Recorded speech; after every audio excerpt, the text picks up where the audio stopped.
Welcome to சரம் feast ration. First time பார்க்குறீங்களா? மறக்காம சப்ஸ்கிரைப் பண்ணிக்கோங்க. பக்கத்துல பெல் பட்டன் தட்டிக்கோங்க. கடையில ரொம்ப காசு கொடுத்து வாங்காம வீட்டிலேயே ஒரு ஹெல்த்தியான ஹோம்மேட் ப்ராடக்ட் தாங்க. ஒரு ஹெல்த்தியான ஆயில் வந்து எப்படி மேக் பண்ண போறது, நம்ம அதுவும் சிம்பிள் இன்கிரியன்ட்ஸ் வச்சு நம்ம வீட்ல உள்ள பொருளே வச்சு எப்படி மேக் பண்ணலான்னு தான் பார்க்க போறோம். ஸோ வீடியோ வந்து ஸ்கிப் பண்ணாம பாருங்க. நிறைய பேர் பார்க்குறீங்க, ஆனா வீடியோ வந்து சப்ஸ்கிரைப் பண்ண மாட்டீங்க. ஸோ சப்ஸ்கிரைப் பண்ணிட்டு பாருங்க. எனக்கு ரொம்பவே சப்போர்ட்டா இருக்கும். ஸோ இதுக்கான இன்கிரியன்ட்ஸ் நம்ம பார்க்கலாம். முதல்ல வந்து மருதாணி இலை எல்லாத்தையும் நல்லா கழுவி வீட்டிலேயே நம்ம வந்து ட்ரையா காய வச்சிரணும். காய வச்சுட்டு தான் நம்ம இது பண்ணணும். ஸோ அதுக்கப்புறம் கருவேப்பிலை, ஆவாரம்பூ, ஆலோவேரா இது எல்லாமே நான் தொட்டியில வச்சிருந்தேன். ஸோ அதனால் ஈஸியா இருந்துச்சு எனக்கு. துளசி இலை, வல்லாரைக்கீரை இலை எல்லாமே இது இந்த இலை வல்லாரைக்கீரைல 2 டைப் இருக்கு. எதுனாலும் போட்டுக்கலாம். அதுமாரி நெல்லிக்காய் பெருசும் போடலாம். நம்ம நாட்டு நெல்லிக்காவும் போட்டுக்கலாம். பாதாம் பருப்பு, கருஞ்சீரகம். கருஞ்சீரகம் மட்டும் நீங்க வாங்கிக்கணும்.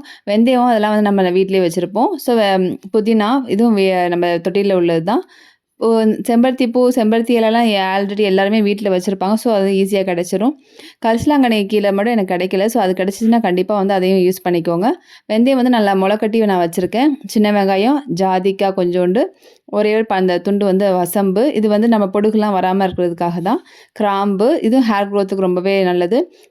கடையில செக்குல ஆட்டுன நல்லெண்ணெய், விளக்கெண்ணெய், தேங்காய் எண்ணெய். ஸோ எல்லாமே ரெடி பண்ணி வச்சுக்கோங்க. இத மீதி எல்லா ஐட்டமும் வந்து நல்லா வாங்கி, இலைகள்லாம் வந்து நல்லா கழுவிட்டு, நல்லா வீட்லயே வந்து நல்லா கிளாத்ல காட்டன் கிளாத்ல வந்து ட்ரை பண்ணி வச்சுக்கோங்க. எல்லாத்தையுமே ஆலோவேரா எல்லாமே வந்து அந்த ஜெல்ல மட்டும் ஆலோவேரால எடுத்துக்கோங்க. எடுத்துட்டு நல்லா வாஷ் பண்ணிட்டு, அதுக்கப்புறமா இந்த எல்லா இன்கிரீடியன்ட்ஸையும் சேர்த்து அரைச்சிக்கோங்க. வெந்தயம், கருஞ்சீரகம், பாதாம் இதெல்லாம் வந்து தனியா அரைச்சிக்கோங்க. ஸோ இதோட சேர்த்து அரைச்சிங்கன்னா சரியா அரைப்படாது. ஸோ அதெல்லாம் தனியா அரைச்சு, எல்லாத்தையுமே வந்து ஒரு இந்த மாரி ஹைட்டான ஒரு குவளையில மாத்திக்கோங்க. ஏன் அப்படி சொல்றேன்னா, நம்ம எண்ணெய் காய்ச்சுறப்ப மேல அப்படியே பொங்கி பொங்கி வரும். ஸோ வீடியோவ பாருங்க உங்களுக்கே தெரியும். நல்ல குவளை ஹைட்டான குவளையில வச்சுட்டு நம்ம அரைச்ச எல்லா இன்கிரீடியன்ட்ஸும் அதில போட்டுக்கோங்க. இப்ப அதிலேயே வந்து நம்ம எடுத்து வச்சிருக்க ஆயில் 1 லிட்டர் வந்து தேங்காய் எண்ணெய், 1/2 லிட்டர் வந்து நல்லெண்ணெய், 1/4 லிட்டர் வந்து விளக்கெண்ணெய். ஸோ வந்து அந்த எல்லா எண்ணெயும் நம்ம அதில ஊத்திரலாம். ஊத்திட்டு நல்லா ஒரு கிளறி கிளறி விட்டுருங்க. நம்ம ஆயில்லாம் வந்து பியூரா யூஸ் பண்றப்ப அதோட குட் பெனிஃபிட்ஸ் வந்து நம்ம ரியலா வந்து நம்மளுக்கு கிடைக்கும். ஸோ எண்ணெய் எப்பயுமே எண்ணெய் அப்ளை பண்றப்ப கையில வந்து வேர்ல ஸ்கால்ப்ல படுற மாரி எண்ணெய் தடவணும். ஸோ சும்மா எடுத்து மேல தடவக்கூடாது. ஸோ நீங்க எண்ணெய் தடவுற முறையும் வந்து முதல்ல மாத்திக்கோங்க. எண்ணெய் வந்து அடிக்கடி தடவணும்னு கிடையாது. ஒரு நாள் விட்டு ஒரு நாள் தடவலாம். நெறையாவும் தடவாதீங்க எண்ணெய. ஸோ வந்து லைட்டா நம்ம ஸ்கால்ப்ல படுற மாரி தடவினாலே போதுமானது தான் எண்ணெய். ஸோ இப்போ நம்ம எல்லாமே எண்ணெய்லாம் ஊத்தி நல்லா செட் பண்ணியாச்சு. ஸோ இப்போ வந்து அடுப்புல வச்சு நல்லா கொதிக்க விடுங்க. கொதிக்கிறப்ப பார்த்து பண்ணுங்க. ஏன்னா மேல வந்து நல்லா கொதிச்சு வந்ததுக்கப்புறம் மேல எண்ணெயெல்லாம் அப்படியே ஆயில் தெளிக்கும். ஸோ அதுக்கு தகுந்த மாரி கரெக்ட்டா வச்சு பண்ணிக்கோங்க. அடுப்ப வந்து நல்லா கொதி வந்ததுக்கப்புறம் அடுப்ப சிம்மில்ல வச்சுக்கோங்க. அதுவரைக்கும் நம்ம ஃபுல்லா வச்சு நம்ம வச்சுக்கலாம். ஸோ அடுப்புல கொதி வந்ததுக்கப்புறம் அடுப்ப வந்து சிம்மில்ல வச்சு ரெடி பண்ணுங்க. இப்ப பாருங்க நல்லா அந்த இன்கிரீடியன்ட்ஸ்லாம் நல்லா உள்ளார ஆயில்ல இதாகி நல்லா கலரே சேஞ்ச் ஆயிருக்கு பாருங்க. சேஞ்ச் ஆகி இன்னும் பொங்கி பொங்கி மேல வர ஆரம்பிக்கும். ஸோ இனிமேல் தான் நம்ம வந்து கவனமா அதில வச்சுக்கணும். அடுப்ப வந்து எவ்வளோ சிம் பண்ண முடியுமோ அவ்வளோ சிம் பண்ணிக்கோங்க.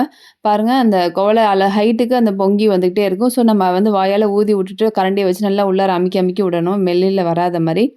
சப்போஸ் அது கண்ட்ரோல் பண்ண முடியல வெளில வருதுன்னா, ஒரு 5 மினிட்ஸ் ஆஃப் பண்ணிட்டு நல்லா எண்ணெய் அடங்குனதுக்கப்புறம் திரும்பியும் பத்த வச்சு நம்ம வந்து இந்த மாரி ப்ராசஸ் பண்ணிக்கிட்டே இருக்கணும். இது கொஞ்சம் லாங் ப்ராசஸ் தான். இருந்தாலும் நம்ம ஹெல்த்தியா ஒரு ஆயில் கிடைக்குதுன்னா சும்மாவாங்க. ஹேர்னாலே எல்லாருக்கும் ரொம்பவே பிடிக்கும். அதுவும் லாங் ஹேர்னா ரொம்ப பிடிக்கும்ல. ஸோ அதுக்காக கொஞ்சம் மெனக்கெட்டு தானே ஆகணும். ஸோ இந்த மாரி வந்து ஆயில் வந்து இப்ப செக் பண்றதுக்கு பார்த்தீங்கன்னா, நல்லா காய்ச்சியாச்சான்னு பார்க்கணும். ஸோ ரொம்ப நல்லா காய்ச்சாம எடுத்து வச்சுட்டீங்கன்னா, ஆயில் வந்து சீக்கிரமா வீணா போயிரும். லாங்கா வரணும்னா இந்த மாரி வந்து கையில தொடுறப்ப சருகு மாரி நல்லா நொறுங்கணும். இல்ல அப்டின்னா, நீங்க கரண்டிய வச்சு அதில குத்துறப்பயே வந்து ஒரு மாரி சர சர சரன்னு சவுண்டு கேட்கும். முன்னாடி இருந்ததுக்கும், இப்போ உள்ளதுக்கும் டிஃப்ரெண்ட் இருக்கும். ஸோ இதுக்கப்புறம் நம்ம அடுப்ப ஆஃப் பண்ணிறலாம். ஆஃப் பண்ணிட்டு நல்லா ஒரு துணிய வச்சு மேல வச்சு வச்சுருங்க. தட்டு வச்சு மூடாதீங்க. ஸோ ஒரு காட்டன் துணிய வச்சு மேல மூடிட்டீங்கன்னா, அந்த இது ஆவிலாம் வேப்பர் ஆயிக்கும். கீழ தண்ணியும் வடியாம இருந்துக்கும். மறுநாள் காலையில எடுத்து நம்ம இன்னொரு பாத்திரத்தில நல்லா ஒரு ஸ்ட்ரெயினர் வச்சிருந்தீங்கன்னா, வடிகட்டி எல்லாத்தையும் எடுத்துக்கோங்க. அந்த இன்கிரீடியன்ட்ஸ்ல உள்ள எண்ணெயும் நல்லா துணியில காட்டன் துணியில போட்டு நல்லா இறுக்கமா பிழிஞ்சிங்கன்னா, அதில உள்ள எண்ணெயும் நல்லா வந்துரும். நல்லா ட்ரை பண்ணி எல்லாத்தையும் வடிகட்டி இன்னொரு ஜார்ல வந்து நான் ஏர்டைட் கண்டெய்னர்ல ஊத்தி நல்லா வச்சுக்கோங்க. யூஸ் பண்றதுக்கு தனியா ஒரு பாட்டில்ல வந்து இது பரிமாறி வச்சுக்கோங்க. அவ்வளோதாங்க. ஒரு சூப்பரான ஆயில் ரெடி ஆயிருச்சு. ஸோ கண்டிப்பா நீங்க இத வீட்ல ட்ரை பண்ணி பார்த்துட்டு எப்படின்னு கமெண்ட் பண்ணுங்க. இந்த மாரி நம்ம காய்ச்சி யூஸ் பண்றப்ப எந்த ஒரு சைட் எஃபெக்ட்டும் வராது. சளி பிடிக்காது. எதுவுமே பண்ணாது. ஆயில் தடவினா மட்டும் முடி கொட்டுறது நிக்காதுங்க. கண்டிப்பா வந்து அயர்ன் சத்துலாம் கம்மியா இருந்தாலும் முடி கொட்டும். ஸோ அதுக்கு தகுந்த மாரி நல்லா ஹெல்த்தியான ஃபுட்ஸும் சாப்பிடுங்க. முடி ரொம்ப உங்களுக்கு கொட்டிக்கிட்டே இருக்கு அப்டின்னா, சின்ன வெங்காயத்துல ஜூஸ் அப்ளை பண்ணி நீங்க குளிச்சுக்கிட்டே வந்தீங்கன்னா, கண்டிப்பா முடி கொட்டுறது நின்னுரும். இந்த வீடியோ உங்களுக்கு பிடிச்சிருந்தா, கண்டிப்பா உங்க ஃப்ரெண்ட்ஸுக்குலாம் ஷேர் பண்ணுங்க. பிடிச்சிருந்தா ஒரு லைக்கும் பண்ணிருங்க.